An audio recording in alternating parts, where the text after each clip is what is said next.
Good afternoon, everybody. This is Puleng from UNEP-FI. I will start the broadcast now. I have shared my screen and you should be in a position to see the slides.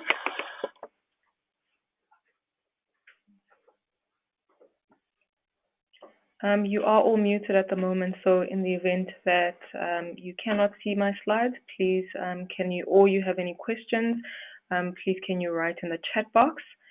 So I will get started now in the interest of time.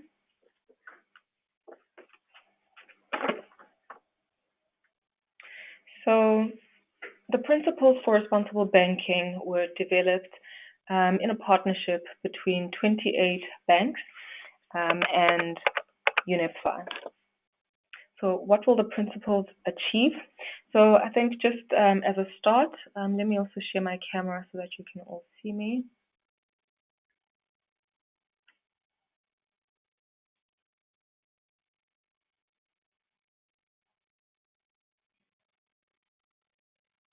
Just trying to get my camera, there we go.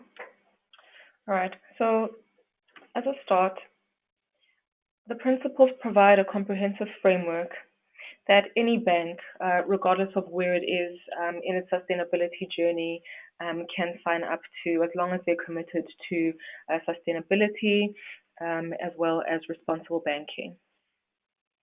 So the principles help to define, shape, and ultimately secure the banking industry's role in the society and economy of the 21st century.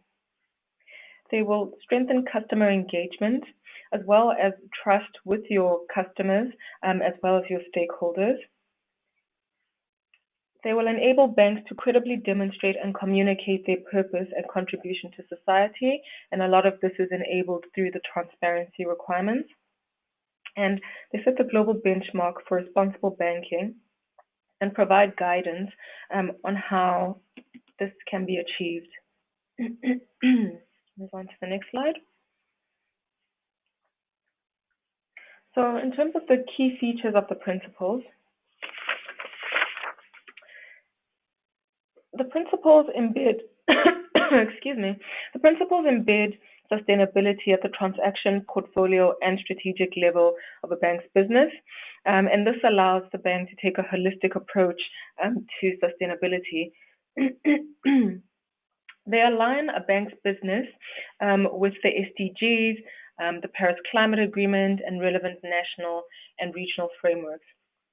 Target setting is at the center of these principles and requires signatories to set targets that are aligned with the areas where they have the greatest impact or could potentially have the greatest impact. Transparency and accountability similarly are also quite central to the principles. And this is achieved through public reporting and a review process. We've developed an implementation guidance, which is the document that provides actionable guidance to signatories as to how they would go about implementing each principle. I think what's also quite useful is that it links to existing frameworks and how they can be used to achieve each of the principles. Support is also offered through peer learning. There's a dashboard that we're developing that will help banks assess where they are in their sustainability journey, and that would then feed into what reporting and review requirements apply to them. Right, move on. So I've made reference to the core group of banks, the founding member banks, and this is them here. So it's 28 banks. They're from 5 continents and 21 countries. Their sizes vary. Some are very big, some are very small, and they operate in very different contexts and environments. So this is an overview of the principles. There are 6 of them, and I think let's get right into them. So principle number 1 is about alignment. And as I had said when going over the key feature slide, the principles require banks to align their business strategy with the SDGs, the Paris Climate Agreement, and relevant national and regional frameworks. The principles also require banks to focus their efforts on the areas where they have the most significant impact. So some of the ways that banks can go about achieving this particular principle, and this has been extracted from the implementation guidance, is that they can integrate society's goals into their business strategy and key business decisions, including capital allocation decisions. They can identify areas of their most significant impact, both positive and negative, on the environment, on society, and on the economy. They can set and publish targets that align their business with and ensure their bank's significant contribution to the SDGs and the Paris Climate Agreement. So moving on to principle number 2, which focuses on impact. So here, what banks are required to do is to identify their most significant positive and negative impact, and this obviously ties in as well with target setting that we'll touch on later. Banks are also required to manage the risks of their activities, products, and services on people and the environment, and some of the ways that they can go about doing this is by identifying, assessing, and being transparent on their significant positive and negative impact, defining KPIs to address, reduce, and mitigate significant negative impacts, and to scale up on positive impacts, and to undertake forward-looking assessments of sustainability-related risks and opportunities at the transaction, portfolio, and strategic level. So moving on then to principle number 3. So principle number 3 is really about working with clients and customers. So for banks to take their clients and customers with them on their journey. And I'll read the principle for you. So we will work responsibly with our clients and our customers to encourage sustainable practices and enable economic activities that create shared prosperity for current and future generations. And so this can be achieved by systematically supporting clients in adopting new technologies, business models, and practices, and encouraging and supporting sustainable behavior and consumption choices among retail customers. Can also be achieved by developing new products and services or sustainability-related incentives, and also, certain contractual conditions can also be inserted in a bank's lending agreement. And also, another way is to help ensure that your retail customers have knowledge and skills to effectively manage their finances. So that then takes us to principle number 4. And this is centered around working with stakeholders. So banks working with their stakeholders, consulting, engaging, and partnering with their relevant stakeholders to achieve society's goals. This will help banks to better assess their impact and also to significantly increase the impact that a bank can have. I mean, if you partner with stakeholders that have, whether it's government, NGOs, regulators, that have skills and expertise that you perhaps don't have, it would enable you perhaps to firstly see your impact in a much more focused and better way, and also then to scale up on the impact that you can have because you would have access to expertise that a bank would not ordinarily have. So I think I've kind of covered these elements underneath, but I'll run through them very quickly. So it can be achieved through identifying key external stakeholders, paying special attention to stakeholders directly and indirectly affected by banks' business practices and decisions, engaging, listening, and consulting regarding material issues in your strategy and business practices, creating partnerships that enable your bank to achieve more, and also aligning engagement with regulators and policymakers with the goals and the objectives set out in the principles, and obviously advocating for sustainable policies. Then on to principle number 5. Principle number 5 is about governance and target setting. So effectively, banks need to make sure that their governance structures support the implementation of the principles. This is the only way to ensure the effective implementation of the principles. And so that's what part of this principle is about, and the other part is about target setting. So I'll take you through how a bank can achieve the governance part, and then we'll move on to the target setting. So a bank can achieve this by assigning roles and responsibilities to top level management, and ensuring that sufficient resources are available to meet their strategic objectives. They can establish effective policies and management systems to integrate sustainability objectives into decision-making processes across the bank. And they can actively communicate top-level buy-in and integrate sustainability targets into performance assessments, remuneration schemes, and promotion decisions. So that then takes us to target setting. So effectively, we will get to, there are just three different sort of levels that banks can self-identify themselves as, which we'll come to, and depending on that, that will have a bearing on the target setting requirements. But effectively, an intermediate bank and an advanced bank would need to identify and prioritize areas where the bank has significant positive and negative social, economic, and environmental impact. And then within a 12-month period of becoming a signatory, they would need to set targets. And these targets would need to reflect the scale of the bank's impact and meet or exceed the ambitions set out in the SDGs and the Paris Agreement. So intermediate and advanced banks would need to set these targets within a 12-month period, from the date that they become signatories to the principles, just to clarify. And then just to make sure that the implementation of the principles is on track, they would need to set key performance indicators, allocate resources and responsibilities, and establish monitoring and review mechanisms. So then moving on to principle number 6, which is transparency and accountability. So this principle reads, we will periodically review our individual and collective implementation of the principles and be transparent about and accountable for our positive and negative impacts and our contribution to society's goals. So this really is at the heart of the principles, and this is where the reporting requirement comes from. So banks would, within a 14-month period of becoming signatories, have to report on their significant positive and negative impacts and on the implementation of the principles. So this is separate to the reporting on the target setting, which would need to be done within a 12-month period.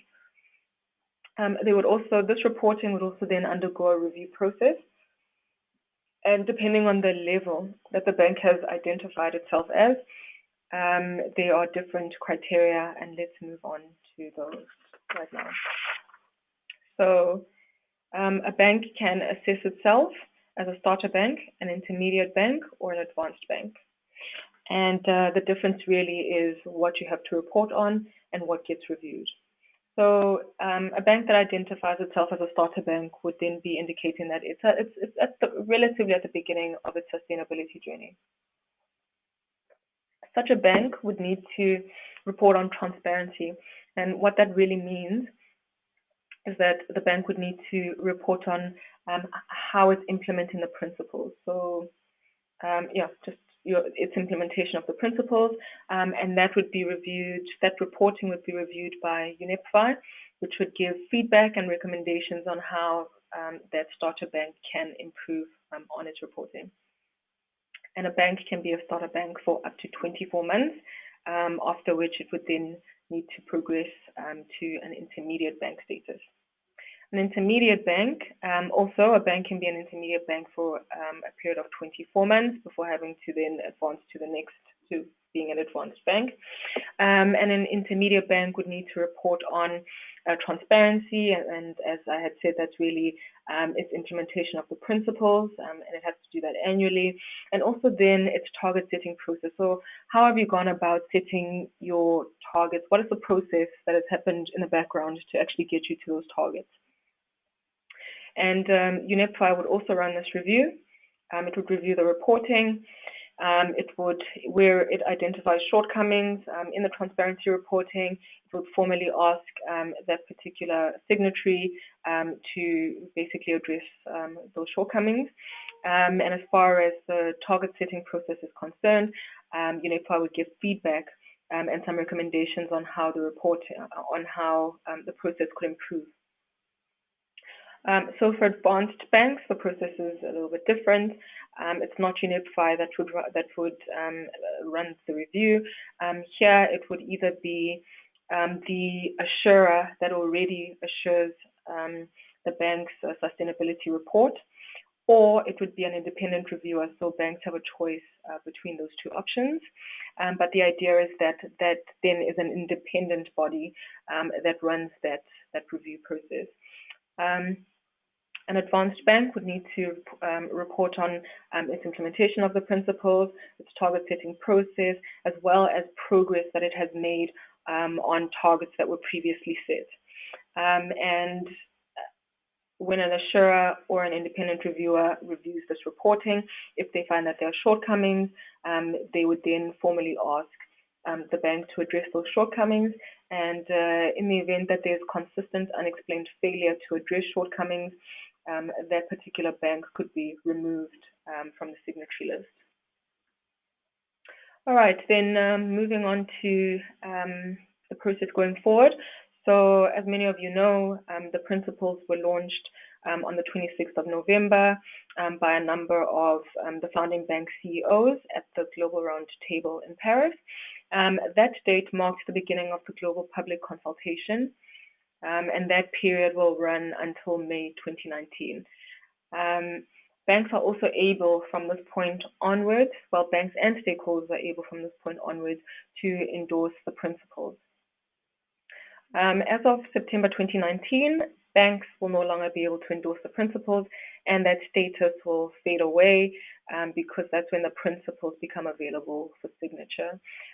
We will hold a signing ceremony, and some of the founding banks will be in a position to announce their targets at that point. So let's move on to explaining what becoming an endorser means. So as I had said, banks can become endorsers, stakeholders can also become endorsers. And by endorsing the principles, an institution would signal its support for this initiative for a sustainable banking system, and for a global banking industry that is aligned with and contributes to society's goals.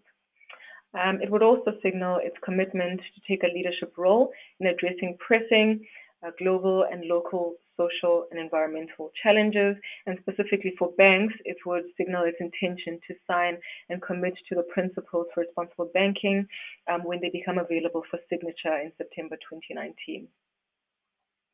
So how would you go about becoming a signatory? How would you go about becoming an endorser? You would visit our website where there is a template for endorsing the principles. There's one for banks, there's one for stakeholders as well.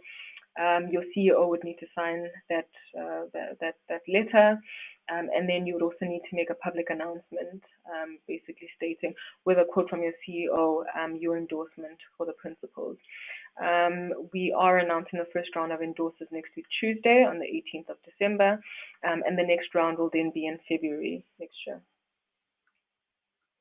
So this is my concluding slide, and it's really just saying what is our ask, and what we would ask for from you in this webinar is that you provide us with your input on the principles, and you can do this by visiting our consultation page and providing us with your feedback there, attending events that are hosted by UNEPFI and or the founding banks, and these will be updated on our website on a regular basis during the consultation period, and also to engage with us directly, which is also an option. We would also encourage all of you to become endorsers of the principles, and for banks to ultimately sign up to the principles when they become available. And as I said right at the beginning of the presentation, any bank can become a signatory if they are genuinely committed to sustainability and responsible banking, regardless of where they are in their sustainability journey. So the principles will form the basis of UNEP-FI's work program going forward, and they will ultimately replace the statement of commitment. And we expect that most of the member banks will sign up to the principles within a 2-year period. And so that brings me to the end of my presentation. And I would encourage questions, as well as if you want to put up your hand. I think there's also an option for that. So I will hand over to you.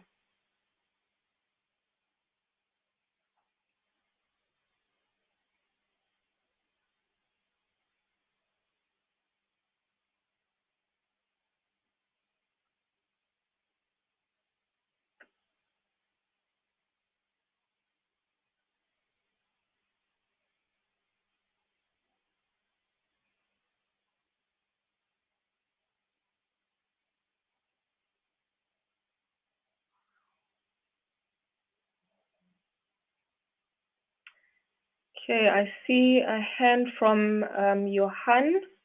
So let me unmute you, Johan. Johan, I think you should be able to speak now. I think so, yes. Hello, this is Johan Freins from Banktrack. We were Hi, present at the launch of the Principles for Responsible Banking, and thank you for the further explanation of the process. We also put out a press release at the launch explaining our thoughts, our initial thoughts on the process, and we are very keen on engaging in the process as you have started this now. But I can't help feeling, and I'd like to have some feedback on this, I can't help feeling that the principles as they are presented right now, they feel very final. So we really, there's a number of NGOs discussing this, and we can't help feeling that, the principles have gone through a long process of drafting already, and they look pretty final to us. So is it really possible to change the very wording of the principles? Is this a possible outcome of this? And will all these endorsing banks then go back to the drawing board and to the table? I have a few more questions, but I'll leave it here. Yeah. Okay, so let's address that one first. So we've put these principles out for a consultation period because we want to get feedback. If we've overlooked anything, we want to take that into consideration and see how we can amend to work that in.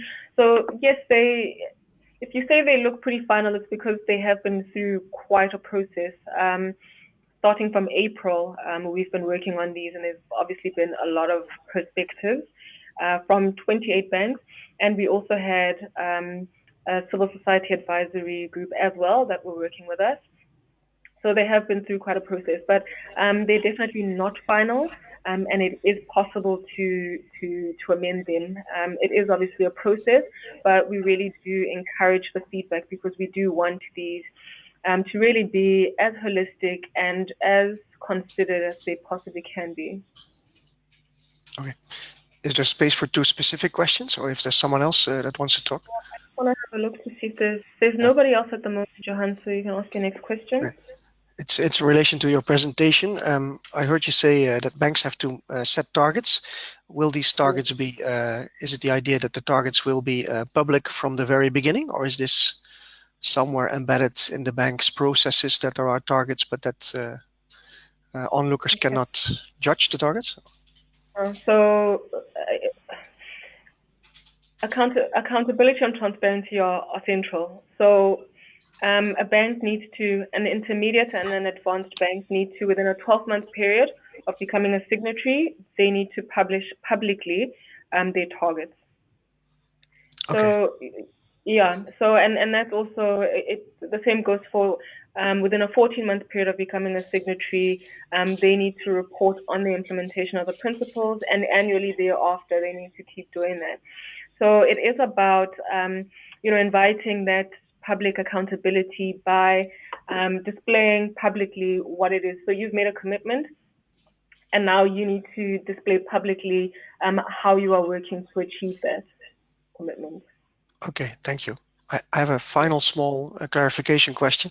You mentioned that it's up to banks to identify themselves as starters or intermediate or advanced banks, but is it totally up to the bank itself to define itself, or is there a voice from UNEP-FI or someone to say, well, you consider yourself a starter bank, but we actually think you are an intermediate bank, or vice versa? Or Because I think that otherwise it can take up to 4 years, if I understand well, that before a bank is considered an advanced bank.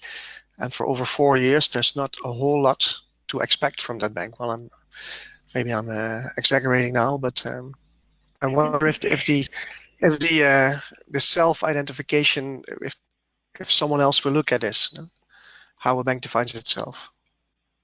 Okay, so the way that the principles have been drafted is so that any bank can become a signatory, right? And that's why we've developed this mechanism where a bank can self-assess, so that any bank can feel that, we can come in and grow and develop. And that's why you've got your NEPFI in the first two levels, if I can call them that, offering assistance and guidance.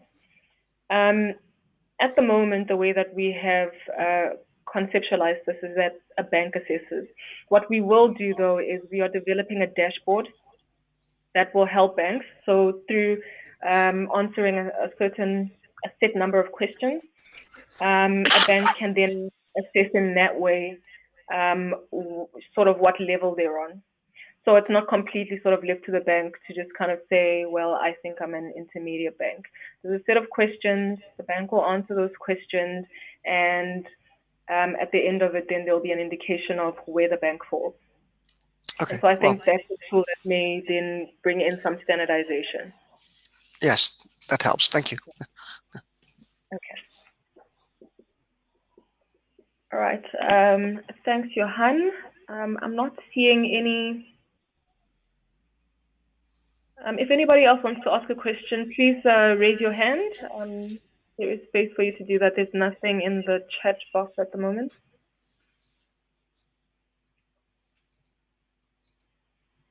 Johan, while we wait, do you have any further questions? No, not really. As I said, we are discussing with a number of NGOs to provide input to the consultation process. And we have, in a sort of informal way, already done that with the press release that we sent out last week or 2 weeks ago. But yeah, we are discussing this. Yeah. Okay, that's We great. welcome the initiative, but we also Forward. like the concrete outcomes of it, and to make sure that while we understand that the threshold is such that any bank can enter, we wouldn't want this to be an initiative that stays right there. No, it has to be ambitious, given the state of the world that we seek commitments rather than just signing principles. Absolutely agreed. The idea is that the principles are supposed to inspire ambition, and that's why banks need to be progressing all the time. And that's why banks need to set targets and then actually provide feedback on how they've done, and show, how they're implementing the principles and, how that's developing, and also advance from a starter to an intermediate to an advanced bank. So we do recognize the need for banks to basically push themselves to continuously improve. And also you'll see the wording continuously increase their positive impacts and decrease their negative impacts. So, the what you're saying really does actually resonate in the principles. Good to hear. All right. Thank you very much, Johan. I don't see any hands and I don't see any questions. So I'll just give it a minute and see if anything comes in.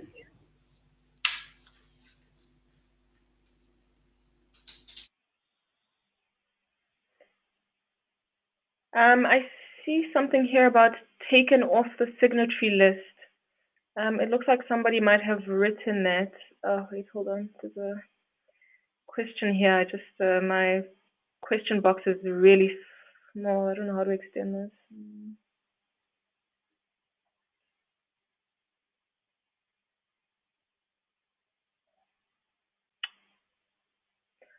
Does the person who put this question in here want to maybe raise their hand, and then I can sort of let you ask your question? Something about the signatory list?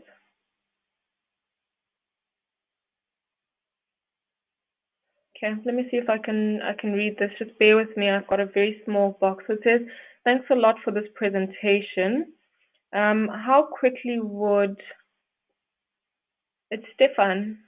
Stefan, if I unmute you, do you mind perhaps speaking? Because I think it'll just go a lot faster. Stefan, I have unmuted you. Do you just want to ask your question? Yes, I am. Thank you very much. The thing is, I can't talk very loudly because it's quite late in the evening over here and the family's asleep already.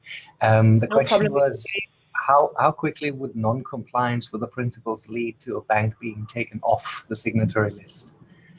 It's quite encouraging to see that a mechanism like that is finally being built into frameworks like this, because generally speaking, I would think that's one of the things that's taking teeth out of a lot of the other frameworks that are out there. Not talking about banking, but generally a lot of the sustainable finance frameworks suffer from that it's a bit too voluntary in nature and that there's no real follow through. So this is very, very excited to see that. Was just wondering how real is that conceptually? It's understood that this is still up to consultation and all of that, but say if things were to be implemented as they are outlined here, then yeah, how real of a possibility is that for a bank? Okay. So the possibility is very real. And the reason I say that is that, the accountability of a bank is not to UNIPFI, actually. The accountability is very public, in that if a bank signs up, they are expressing publicly that they're making this commitment and they need to report publicly. So they've got stakeholders that can hold them accountable, which then basically really makes it a very transparent process, right? In that if a bank has said that we are committing to XYZ, and they don't do that and they're unable to explain, because we do have a comply or explain kind of mechanism worked into that. If you, for example, you set targets as an advanced bank, but for some reason you can't meet your targets, but you can explain why you haven't met your targets, then that's kind of a reasonable thing. But if you sign up to the principles and you never really do anything, you will be removed, because the founding banks recognize that if you have signatories who don't do anything, then that actually delegitimizes the principles. So from that perspective, it is a real thing that banks that don't comply, and we use the term consistent non-compliance. So it may not be after the first time, but if you consistently, so maybe over I don't know 2 or 3 years of non-compliance, you would be removed, because you then would delegitimize the efforts of everybody else under the umbrella of the principles, if you were kind of left to just carry on. Does that answer your question, Stefan? Absolutely, as good as you could possibly answer it at this stage. Thanks a lot. Okay, fantastic, thanks. Are there any other questions? Can I make an addition to that, Johan? Again, I don't want to take up too much time, but I had a question on that removing as well, because I think it's a good thing that you have a mechanism to remove banks if there's no non-compliance. But it would make a difference if that removing is done in a very quiet manner, so quietly removing banks from the list, or if it's done in a very public manner. And I think if banks are given the opportunity to sign up to the principles in a very public manner with all the benefits of the public relation benefits that come with it, there should be a linked risk to be removed in a very public manner in case you don't, because that's also otherwise there is an opportunity for glory without the danger, without the risk of being removed publicly from the situation. I don't want to sound overly like No, completely understand what you're saying. So the mechanism that we've built in for that is that every 2 years, the signatories will meet and assess their collective contribution to society's goals, if I can put it that way. And one of the outcomes of that meeting will be a report of the collective efforts, as well as a report of, if there are new signatories, will go in there, but also banks that have been removed, that have been delisted. So, and that would be a public report. Thank you. That's a good question. Yeah. All right. Do we have any other questions? I am having a problem with my question box. It's just it's giving me about 1.5 centimeters. Okay, let's see here. I think there is another question here.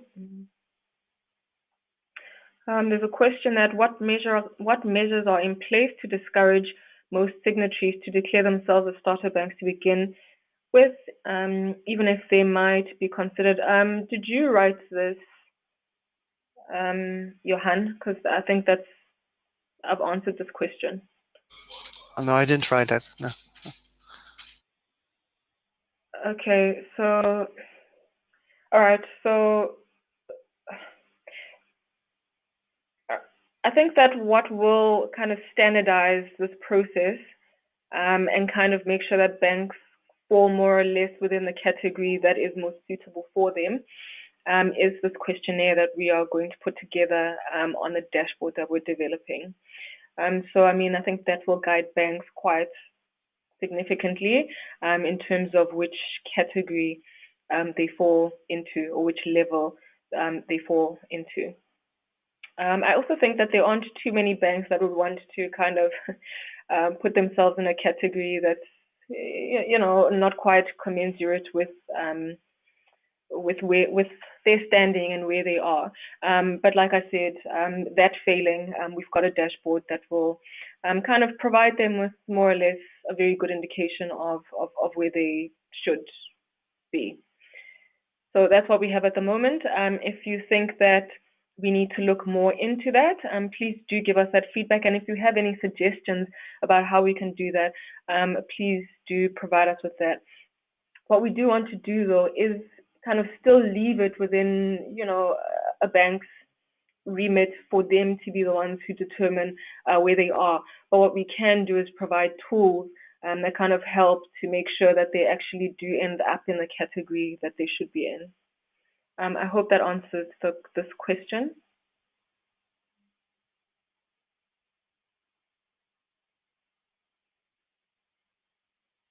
Are there any other questions? Is there anybody who wants to raise their hands?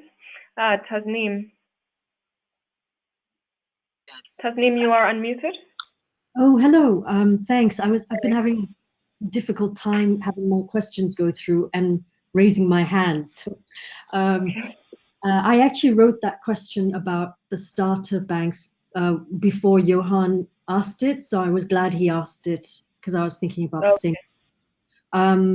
So the other questions I had were from a point of view of a bank, or rather from the customers of the bank, when you implement all these policies or principles into your bank, you're going to incur a lot of costs. And are there controls put in place, or is there thinking around it on how to ensure that the costs of all of this implementation does not get passed through to the customers? So, not strictly speaking, from the way that the principles have been drafted, but I would say that as part of, in the spirit of sustainability, you know, that should not be the thing that happens, that the costs are passed down to the customer. And in the spirit of responsible banking, so these are called the responsible banking principles, right? It shouldn't be that those costs would be passed down to the client. And I would think that any bank that would sign up to these would kind of subscribe to that kind of thinking, that if we want to change the way that our business operates, we do need to think about that holistically. We do need to think about our impact even in doing that. And, you know, we can't make our customers suffer for that, because, you know, then we are basically, it goes into an impact thing. We're having a negative impact while we're trying to, you know, create a positive impact. maybe it is something that we need to look into a bit more and discuss. If you do want to put that down in writing, maybe that would be good. If you have any suggestions around it for maybe how that can be included. I mean, we do have a principle on clients and customers, so maybe we could look into that, or maybe we could infuse that into the implementation guidance as well. But there definitely is a theme of treating customers fairly. It's a theme that kind of is implicit in the principle, but if you have a look at the implementation guidance, it's there as well. So I would say in that spirit, it should not be what happens. Is that a satisfactory answer, Tasneem? Yeah, no, thank you. That's useful because ultimately, yeah, if things are done properly, it might come through in the negative impact column. But maybe there's a way of also making sure that throughout this journey, reviews are sought by the customers of these banks in addition to the banks themselves somehow involved. But I guess you take care of that with stakeholders. The other question I had is if, as a bank, when you talk about portfolio allocation in line with the agenda and the goals, how does a bank reconcile the portfolios that they already manage for clients, which already have fixed mandates from the past that do not comply with this overall agenda? Okay, so I think it is a journey, right? So I think if you have ever worked for a bank or you understand the business of a bank quite well, that's exactly the case. So I mean, banks are sometimes tied into 3 or 5 year agreements that they are pretty much tied to, right? So it is a journey. It is something that's going to take some time, but it is about a bank then changing its strategy, right? And saying, well, I want to focus on having more positive impacts than negative impacts, which means that I then need to change my business in this way in order to do that.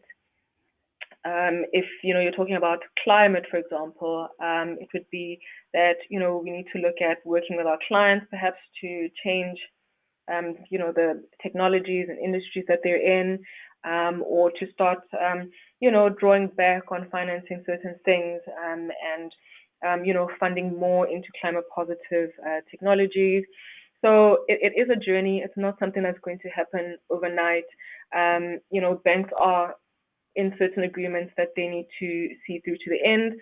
And I think it is, again, a process for banks to kind of, change, their lending patterns and their lending behavior. Thank you very much. Okay, thanks, Tasneem.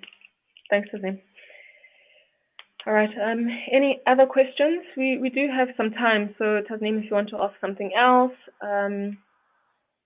Well, I wanted to know, I mean, how long did the founding members take to work on this draft? So we've been working on this since April this year. We worked on a draft. We went into a membership consultation in July for about three weeks. We then made some amendments to the documents as informed by the feedback that we received from that consultation period. And then we then launched the principles in November, about a week and a half ago. So it's been a few months in the making.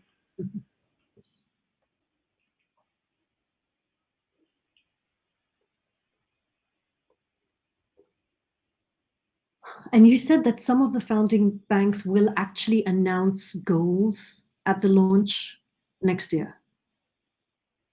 Yeah, so I mean, the founding banks have been given, they've been working on these principles, and then we sign in September next year. So they've got quite a lot of time between now and when we sign. And so we are encouraging them to start looking at how they implement the principles now. We're going to start working on some methodologies for how it is that they will go about implementing some of these things. When we talk about aligning with the SDGs and the Paris Climate Agreement, we need to establish methodologies for how to do that. But in that process, what we expect, especially from the more advanced banks, is for them to basically start working on their implementation plans, working on their targets. So yeah, we would expect that some of them would have something to announce when we sign in September. But a quick question from myself, Johan. It's not that the 28 founding banks have categorized themselves already as starters or intermediate or advanced banks, have they? No. So we haven't. I mean, they would all have an idea of where they fall by now, but no, there has not been any kind of formal classification as yet. Okay. There's a whole lot more to discuss and to say. I leave that for the consultation process itself. But when we look at it, and especially when it's presented at the Climate Finance Days in Paris, and we see that the banks are about to commit that they will align their portfolio with the Paris Climate Agreement, we see quite some big challenges ahead, and also big expectations on banks that consider doing that. For example, we can't imagine that a bank that signs up to the principles will continue to finance the coal sector, for example. But when I look at the first 28 banks that are endorsers, we find it very difficult to see how they will move quickly out of the financing of coal to begin with, because that's what I think what alignment with the Paris Climate Agreement will inevitably mean for endorsing banks. So that's this is not a question, but this is one of these thoughts that we have as NGOs observing this process. That there's a lot at stake, and there has to be a lot at stake if the principles are going to make any substantial difference in how in business as usual. It's more a comment than a question, but yeah. Yeah, look, I think what I can say for that is that you're right. It's I think it is a hard road, and there are some banks in the founding banks that are financiers of coal, and I do think it is going to require a bit of time for them to move away and to properly align with Paris, and I think that also the other thing that plays into it are the NDCs. But the banks that do sign up are making a commitment to start moving in that direction, and I think there are banks that will move faster than others. But any bank that signs up understands the undertaking that they are making. On the one hand, it's an issue of time. We understand that things take time to change your portfolio and to remove yourself out of sectors. But it starts with a recognition that aligning your portfolio with the Paris Agreement will inevitably lead you to abandon the coal sector. And I don't think that the banks that sign up to the principles now have already recognized that this is necessary. So that sort of thoughts are circling around your initiative from NGOs that observe this, and we'll put this all in writing. But I just wanted to flag it as we still have a bit of time here. Okay, thank you very much, Stefan, for that. Are there any other hands? Tasneem, I see your hand is still up. Do you have another question? No, thank you. I haven't. I'll put it down now. Thanks. Okay, great. Are there any other questions? Let me just check the.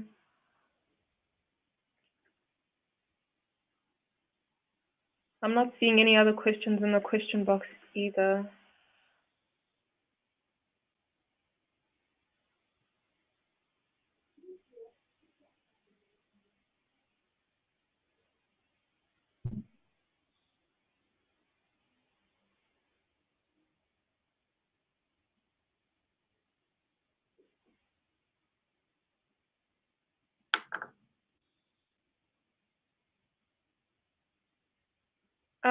Chris, I see that you've got. I think you've got a question here. Can I unmute you? Chris, you should be able to speak now.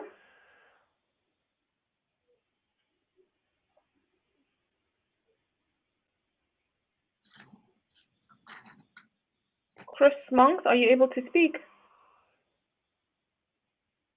Otherwise, I will try.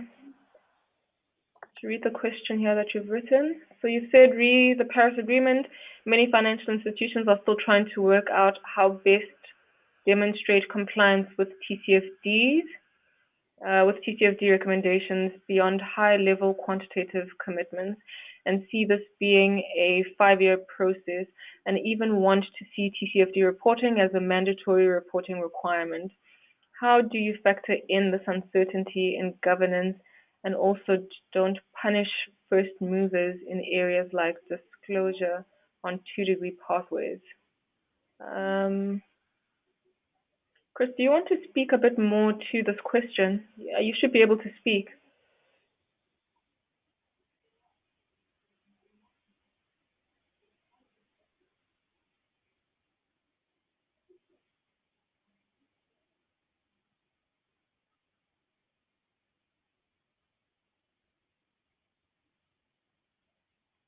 Okay, so Chris, we don't hear you if you are trying to speak. But what I will say is that I keep saying that it is a journey, and all the banks are on a journey. And you speak of TCFDs, and that also is a process, and it actually is still quite in the early days. And I have said that even as the founding banks are going into a process now, where they will be developing methodologies that will help them in impact assessments, in figuring out how do I go about implementing some of these principles, in trying to align with the Paris Climate Agreement. So there is a lot of work that needs to be done. Yes, the road is quite long, and it's not all of this is very simple stuff. So there is a lot of stuff and methodologies that do need to be worked on, and these are things that are going to take time.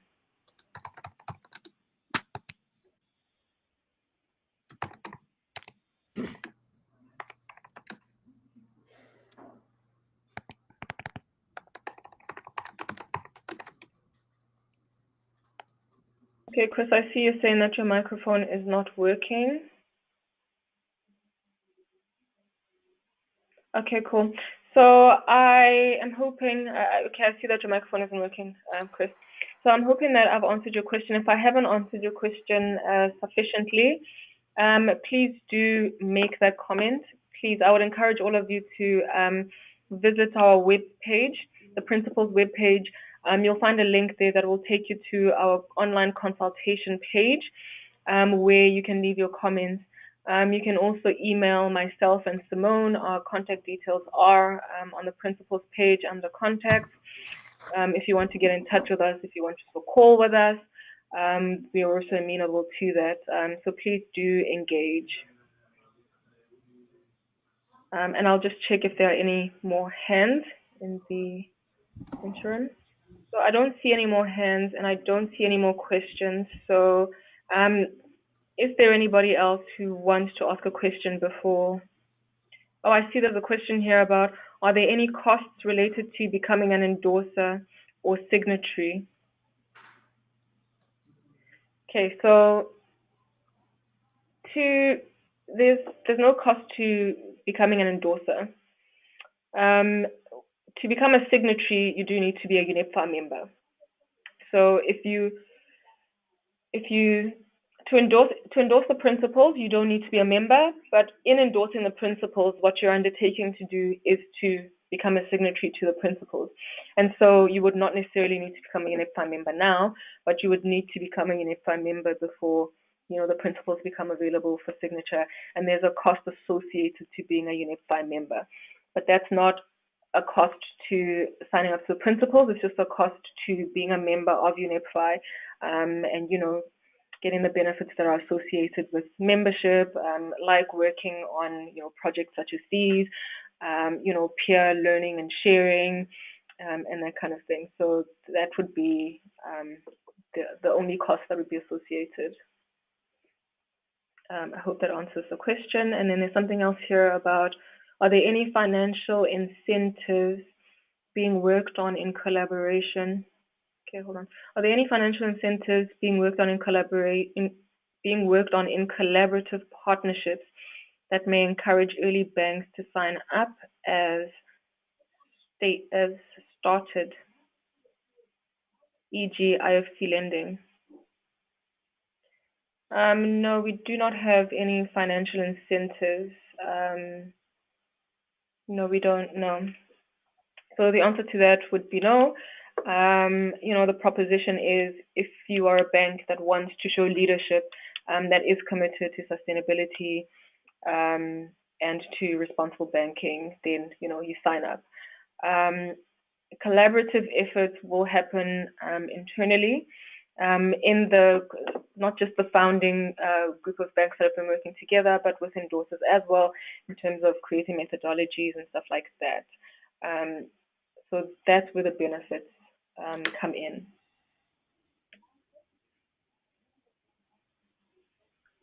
Let's just see if there's anything else. Okay, I think there aren't any more questions. I'm hearing noises over the phone. Does somebody want to come in?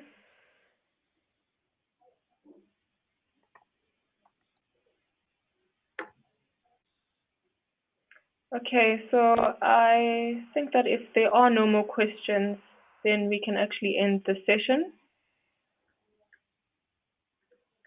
Please do provide us with your feedback, and thank you very much for your time, everybody. And with that, I will be ending the session, but I look forward to finding your feedback on our consultation page. So thank you very much, everybody, and have a good evening. Thank you very much.